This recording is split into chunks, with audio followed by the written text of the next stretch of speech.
Finally guys कति clear छ हेर्न सक्नुहुन्छ यो गोसाइँकुण्डा ताल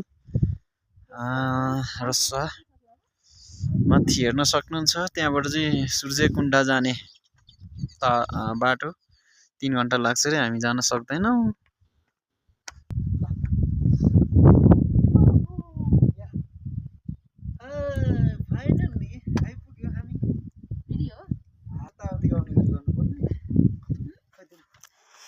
फाइनली साथीहरू हामी गोसाइँकुण्डामा आइपुग्यौँ। गोसाइँकुण्डाको चाहिँ यो मेन ताल हो, तपाईँले हेर्न सक्नुहुन्छ।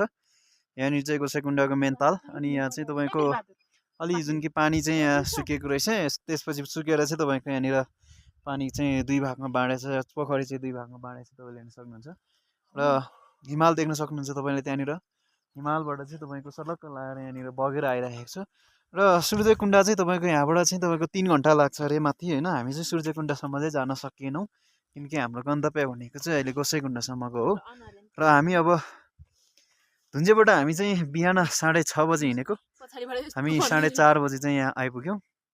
फाइनली अब हामी यहाँबाट फेरि अब लौरी विनायकसम्म चाहिँ हामी फर्किनेछौँ। त्यसपछि हामी त्यहाँ बास बस्छौँ र त्यहाँदेखि चाहिँ हामी फेरि भोलि बिहान चाहिँ उठेर धुन्जेको यात्रा गर्नेछौँ साथीहरू है। पल पलको अपडेट म दिइराख्नेछु तपाईँहरूलाई र तपाईँहरू चाहिँ हेर्दै गर्नु होला। यहाँनिर हिमाल पनि देखिराख्नु भएको छ हजुरले, मेरो पछाडि ठ्याक्कै ब्याक साइडमा हिमाल छ। अझ यो चाहिँ अलि घाम त लागेको छ अहिले, तरै पनि त्यो कुहिरो लागेको कारणले गर्दा चाहिँ अलिकति राम्रोसँग देख्न सकिरहेको छैन है। फाइनली हामी घुमियो, गोसाइँकुण्डा ताल पनि घुमियो। यो चाहिँ तपाईँको 4380 मिटर उचाइमा रहेको यो ताल फेमस धार्मिक स्थल हो। यहाँ चाहिँ तपाईँको जनै पूर्णिमामा चाहिँ एकदम मेला लाग्छ। र अहिले चाहिँ हामी यहाँ घुम्न आइयो है त गाइजहरू।